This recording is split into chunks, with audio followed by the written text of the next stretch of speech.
Assalamualaikum warahmatullahi wabarakatuh. Allahu Akbar, Allahu Akbar, Allahu Akbar. Allahu Akbar, Allahu Akbar, Allahu Akbar. Allahu Akbar, Allahu Akbar, Allahu Akbar. Allahu Akbar kabira, walhamdulillahi katsira, wa subhanallahi bukratan wa asila. La ilaha illallah wa la na'budu illa iyyah, mukhlishina lahuddin, walau karihal kafirun. La ilaha illallah wahdah, sadaqa wa'dah, wa nasara 'abdah, wa hazamal ahzaba wahdah. La ilaha illallah, Allahu Akbar, Allahu Akbar, walillahil hamd. Alhamdulillahilladzi ja'ala al-yawma 'iidan lil muslimin wa wahhadana bi'idihi ka ummatin wahidah min ghairil ummami, wa nashkuruhu 'ala kamali ihsanihi wa huwa dzul jalali wal ikram. Asyhadu an la ilaha illallah wahdahu la syarika lah. Allahumma malikal mulki tu'til mulka man tasya' wa tanzi'ul mulka mimman tasya' wa tu'izzu man tasya' wa tudhillu man tasya' biyadikal khair innaka 'ala kulli syai'in qadir. Wa asyhadu anna Muhammadan 'abduhu wa rasuluh. Allahumma shalli wa sallim ala habibinal Mustafa Muhammadin sallallahu alaihi wasallam alladzi ballagha ar-risalah wa adda al-amanah wa nasaha al-ummah wa ala alihi wa ashabihi man da'a ila Allah bi da'watihi wa jahada billahi haqqa jihadihi. Amma ba'd. Ibadallah, usikum wa nafsi wa iyaya bitaqwallah, faqad fazal muttaqun. Allahu akbar, Allahu akbar, Allahu akbar, walillahil hamd. Ma'asyiral muslimin rahimakumullah. Pada hari ini adalah hari raya bagi seluruh umat Islam. Pada hari ini pula umat Islam dari berbagai penjuru dunia melaksanakan ibadah haji di tanah suci. Selain dari mereka disyariatkan untuk mengerjakan sholat Id dan menyembelih hewan kurban. Pada hari raya ini biasanya kita juga diingatkan tentang kisah keteladanan Khalilullah Ibrahim alaihissalam dan putranya Ismail alaihissalam yang sangat luar biasa. Keduanya menunjukkan ketundukan dan ketaatan total kepada perintah Allah Subhanahu wa taala. Ketika Ibrahim alaihissalam diperintahkan untuk menyembelih putranya, mereka berdua tunduk dan patuh. Tidak ada keberatan sedikit pun. Atas ketundukan dan ketaatan itu, mereka pun diberikan balasan yang besar di dunia dan di akhirat. Allah Subhanahu wa taala berfirman, A'udzu billahi minasyaitonir rajim. Bismillahirrahmanirrahim. Falamma balagha ma'ahu sa'ya qala ya bunayya inni ara fil manami anni azbahuka fanzur madza tara. Qala ya abati fa'al ma tu'maru satajiduni insyaallahu minas sabirin. Falamma aslama wa tallahu lil jabin wa nadainahu ayya Ibrahim qad saddaqta ru'ya inna kadzalika nadzil muhsinin inna hadza lahwal bala'ul mubin wa fadainahu bi dzibhin azim. Yang artinya kurang lebih, maka tatkala anak itu sampai pada umur sanggup berusaha bersama-sama Ibrahim, Ibrahim berkata, "Hai anakku, sesungguhnya aku melihat dalam mimpi bahwa aku menyembelihmu. Maka pikirkanlah apa pendapatmu." Dia menjawab, "Wahai bapakku, kerjakanlah apa yang diperintahkan kepadamu. Insya Allah kamu akan mendapatiku termasuk orang-orang yang sabar." Tatkala keduanya telah berserah diri, dan Ibrahim membaringkan anaknya atas pelipisnya, nyatalah kesabaran keduanya. Dan kami panggillah dia, "Hei Ibrahim, sesungguhnya kamu telah membenarkan mimpi itu. Sesungguhnya demikianlah kami memberi balasan kepada orang-orang yang berbuat baik. Sesungguhnya ini benar-benar suatu ujian yang nyata. Dan kami tebus anak itu dengan seekor sembelihan yang besar." Allahu Akbar, Allahu Akbar, Allahu Akbar, walillahil hamd. Ma'asyiral muslimin rahimakumullah. Teladan Nabi Ibrahim alaihissalam dan Nabi Ismail alaihissalam itu sungguh sangat berarti bagi kita dalam menjalankan perintah Allah untuk menerapkan syariahnya secara kafah, termasuk kewajiban memutuskan perkara-perkara dengan hukum-hukumnya sebagaimana yang ditegaskan oleh Allah Subhanahu wa taala melalui firman-Nya. A'udzubillahi minasyaitonir rajim. Bismillahirrahmanirrahim. Wa anihkum bainahum bima anzalallah wa la tattabi' ahwa'ahum wahdzarhum ay yaftinuka 'an ba'di ma anzalallahu ilaik. Hendaklah kamu memutuskan perkara di antara mereka menurut apa yang diturunkan Allah, dan janganlah kamu mengikuti hawa nafsu mereka, dan berhati-hatilah kamu terhadap mereka supaya mereka tidak memalingkan kamu dari sebagian apa yang telah diturunkan Allah kepadamu. Dalam ayat ini Allah memerintahkan kepada Rasul Shallallahu Alaihi Wasallam untuk memutuskan perkara dengan apa yang diturunkan Allah kepadanya. Perintah tersebut juga berlaku bagi kita, umat beliau Shallallahu Alaihi Wasallam. Mafhum dari ayat ini, hendaknya umat Islam mewujudkan seorang hakim setelah Rasulullah Shallallahu Alaihi Wasallam untuk memutuskan perkara-perkara menurut apa-apa yang diturunkan oleh Allah. Perintah ini tegas dan objek seruannya adalah wajib, dan hakim yang memutuskan perkara di tengah kaum muslimin setelah wafatnya Rasulullah Shallallahu Alaihi Wasallam adalah khalifah, sedangkan sistem pemerintahnya adalah sistem khilafah.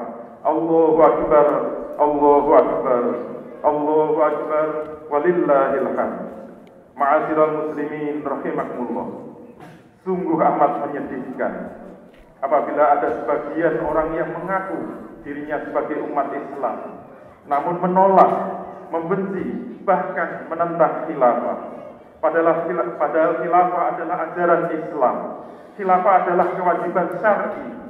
Para ulama bahkan menyebutnya sebagai tajul furud atau mahkotanya dari seluruh kewajiban-kewajiban yang ada. Khilafah, bagaimana yang dijelaskan oleh para ulama, didefinisikan sebagai ri'asatun 'amatun lil muslimina jami'an fid dunya liqamati ahkami syar'iyyil islami wa hamli da'watil islamiyyati ilal 'alam, yang artinya khilafah adalah kepemimpinan umum seluruh kaum muslimin di dunia untuk menegakkan hukum-hukum syariah Islam dan untuk mengemban dakwah Islam ke seluruh penjuru dunia. Dari definisi khilafah ini kita sekaligus bisa menjelaskan ada 3 esensi dari khilafah, yaitu yang pertama, esensi khilafah adalah ukhuwah. Karena khilafah merupakan ri'asah 'ammah lil muslimin jami'an di dunia, atau kepemimpinan umum untuk seluruh kaum muslimin di dunia, maka dengan khilafah akan terwujud ukhuwah umat Islam dalam kehidupan. Umat Islam adalah ummatan wahidah atau umat yang satu, umat yang memiliki akidah dan syariah yang sama, umat yang satu sama lain ditetapkan Allah Subhanahu wa taala sebagai ikhwah atau saudara.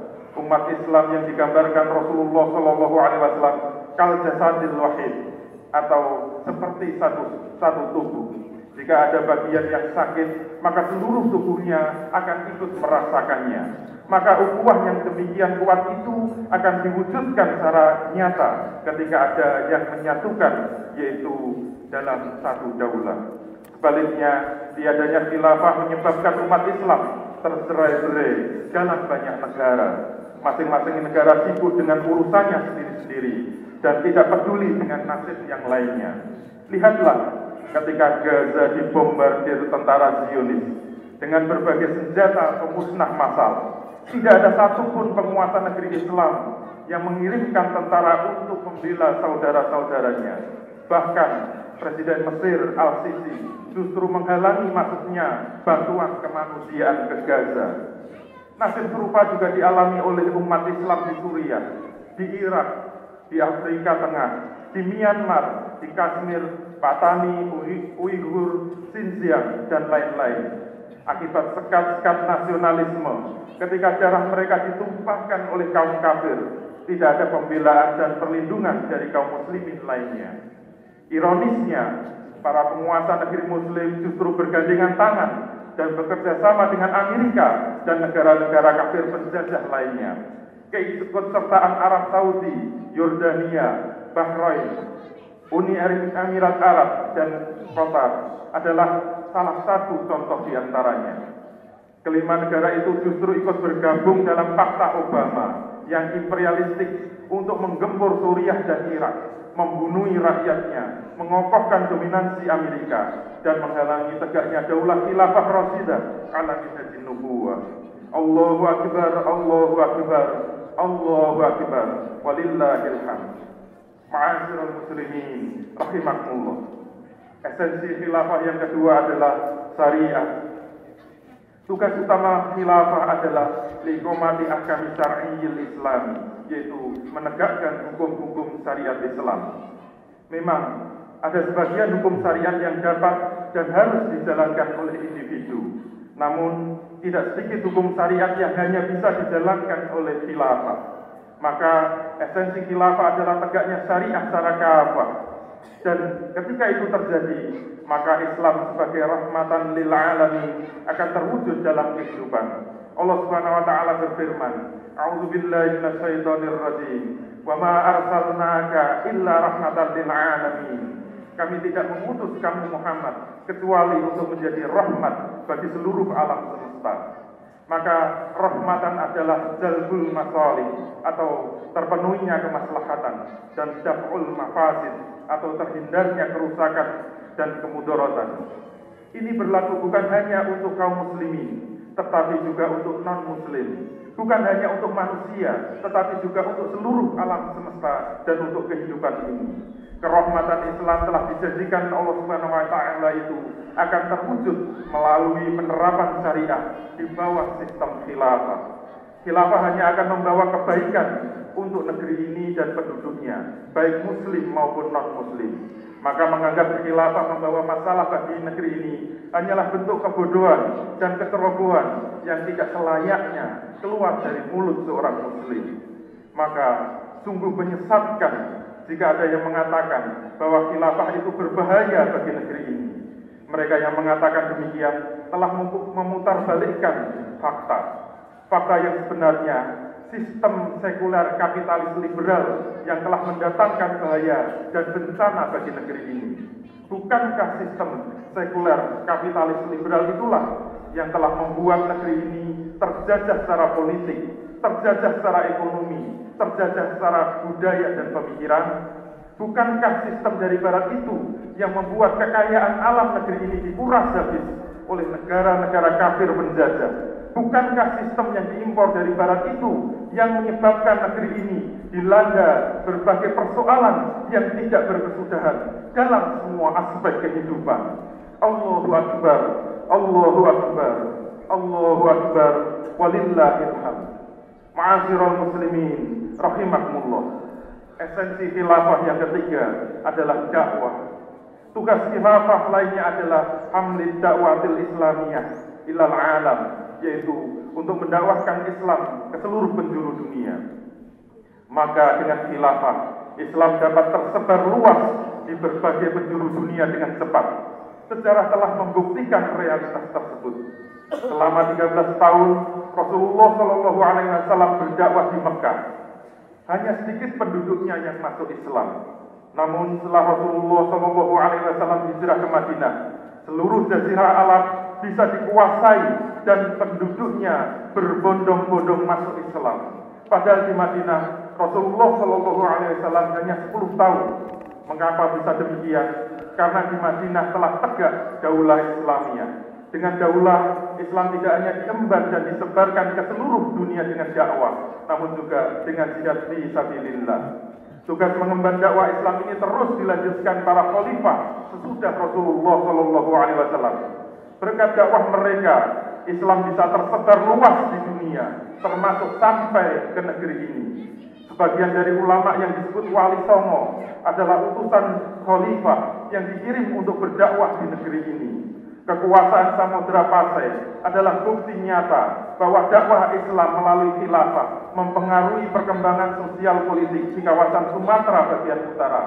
Bukan hanya di wilayah Aceh, kekuasaan politik Islam juga berdiri di berbagai tempat di Jawa, seperti Kesultanan Cirebon, Kesultanan Demak, Kesultanan Mataram, Kesultanan Gresik, dan lain-lain. Juga di kawasan Sumatera bagian selatan, di kawasan Kalimantan, di Sulawesi, bahkan sampai ke Maluku. Penduduk mayoritas negeri ini adalah kaum muslimin. Kemusliman itu sangat berpengaruh dalam dinamika kehidupan bangsa di negeri ini, termasuk dalam tahap-tahap awal perjuangan kemerdekaan.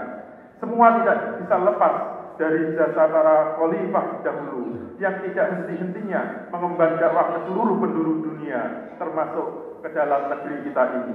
Allahu Akbar, Allahu Akbar, Allahu Akbar, walillahil hamd. Ma'asyiral muslimin rahimakumullah. Ketiga esensi khilafah itu, yaitu ukhuwah, syariah, dan dakwah, hanya bisa diwujudkan dengan tegaknya khilafah Rasyidah ala minhajin nubuwah. Sebuah sistem pemerintahan yang diwajibkan Allah Subhanahu wa taala kepada kita. Terhadap kewajiban tersebut tidak ada kata lain bagi kita kecuali untuk tunduk, sami'na wa ata'na. Itulah ciri seorang mukmin yang sejati. Allah Subhanahu wa taala berfirman, "A'udzu billahi minasyaitonir rajim. Innama kana qaulal mu'minina idza du'u ila Allahi wa rasulihi liyahkuma bainahum ay yaqulu sami'na wa ata'na wa ulaika humul muflihun." Sesungguhnya jawaban orang-orang mukmin apabila mereka dipanggil kepada Allah dan Rasul-Nya agar Rasul menghukumi atau mengadili di antara mereka ialah ucapan kami mendengar dan kami patuh, dan mereka itulah orang-orang yang beruntung. Allahu Akbar, Allahu Akbar, Allahu Akbar, walillahil hamd. Ma'asyiral muslimin rahimakumullah. Spirit sami'na wa ata'na bagaimana yang ditunjukkan oleh Nabi Ibrahim alaihissalam dan Nabi Ismail alaihissalam jelas membutuhkan pengorbanan. Dalam konteks ini, kita tak patut bertanya pada diri kita sendiri, sejauh manakah pengorbanan kita dalam menjalankan ketaatan kepada Allah Subhanahu wa taala, melaksanakan kewajiban penerapan syariah Islam dan memutuskan perkara-perkara dengan apa-apa yang telah diturunkan oleh Allah kepada kita. Jika kini kita bisa bersegera dan dengan ringan memenuhi perintah berkorban, padahal itu menurut jumhur fuqaha hukumnya adalah sunnah, maka semestinya kita lebih bersegera dan lebih ringan menerapkan syariah Islam dan memutuskan perkara-perkara dengan apa-apa yang diturunkan oleh Allah kepada kita. Sebab menerapkan syariah Islam itu tidak hanya sunnah, tetapi hukumnya adalah wajib. Dan itu hanya sempurna diwujudkan dengan tegaknya khilafah Rasyidah yang mengikuti manhaj kenabian. Sekaranglah saatnya kita torehkan kemuliaan dengan berjuang sungguh-sungguh dan berkorban untuk menegakkan khilafah Rasyidah ala minhajin nubuwah yang akan menerapkan seluruh hukum syariat, yang akan mendatangkan kerahmatan untuk umat manusia dan untuk seluruh alam semesta. Semoga Allah Subhanahu wa taala segera menurunkan pertolongannya kepada kaum muslimin dengan tegaknya khilafah Rasyidah ala minhajin nubuwah dalam waktu yang dekat. Semoga pula kita termasuk hamba-hambanya yang istiqomah, berjuang dengan penuh kesungguhan dan mau berkorban dengan penuh keikhlasan dalam rangka mewujudkan penerapan syariah dan tegaknya khilafah Rasyidah ala minhajin nubuwah. Hasbunallah wa ni'mal wakil, ni'mal maula wa ni'man nasir, la haula wa la quwwata illa billah. Aqulu qawli hadza wa astaghfirullahal azim li wa lakum. Allahu akbar, Allahu akbar, Allahu akbar, Allahu akbar, Allahu Akbar, Allahu Akbar, Allahu Akbar. Allahu Akbar kabira, walhamdulillahi katsira, wa subhanallahi bukratan wa asila. La ilaha illallah wa la na'budu illa iyyah, mukhlishina lahud-din, walau karihal kafirun. La ilaha illallah wahdah, sadaqa wa'dah, wa nasara 'abdah, wa hazama al-ahzaba wahdah. La ilaha illallah, Allahu Akbar, Allahu Akbar, walillahil hamd. Asyhadu an la ilaha illallah wahdahu la syarika lah, wa asyhadu anna Muhammadan 'abduhu wa rasuluh, la nabiyya ba'dah. Allahumma shalli ala Muhammad wa ala ali Muhammad kama shallaita ala Ibrahim wa ala ali Ibrahim fil alamin innaka Hamidum Majid. Allahumma ighfir lana wa liwalidayna warhamhuma kama rabbayana shighara. Allahumma ighfir lil mu'minina wal muslimina wal muslimat wal mu'minina wal mu'minat al ahya'i minhum wal amwat. Rabbana zalamna anfusana wa illam taghfir lana wa tarhamna lanakunanna minal khasirin. Allahumma taqabbal minna du'aana innaka antas samiul 'alim wa tub 'alaina innaka antat tawwabur rahim. Rabbana la tu'akhidhna in nasina aw akhtana. Rabbana wa la tahmil 'alaina isran kama hamaltahu 'alal ladzina min qablina. Rabbana wa la tuhammilna ma la taqata lana bihi. Wa'fu anna waghfir lana warhamna anta maulana fansurna 'alal qaumil kafirin. Allahumma ya munzilal kitab wa muhzimal ahzab ihzimil yahuda wa a'wanahum wa salli bidina wa ansarahum wa ra'su malikina wa ikhwanahum wa istirafiyina wa suyu'iyina wa asya'ahum. Allahumma inna nas'aluka daulatal khilafatir rasidati ala minhajin nubuwati tu'izzu bihal islam wa ahla wa tudhillu bihal kuffara wa ahla waj'alna minal 'amilina al mukhlisina bi iqamatiha bi iznika ya arhamar rahimin. Rabbana atina fid dunya hasanah wa fil akhirati hasanah wa qina azabannar. Wa subhana rabbika rabbil izzati amma yasifun wa salamun 'alal mursalin walhamdulillahi rabbil alamin. Allahu akbar, Allahu akbar, Allahu akbar, walillahil hamd. Wassalamualaikum warahmatullahi wabarakatuh.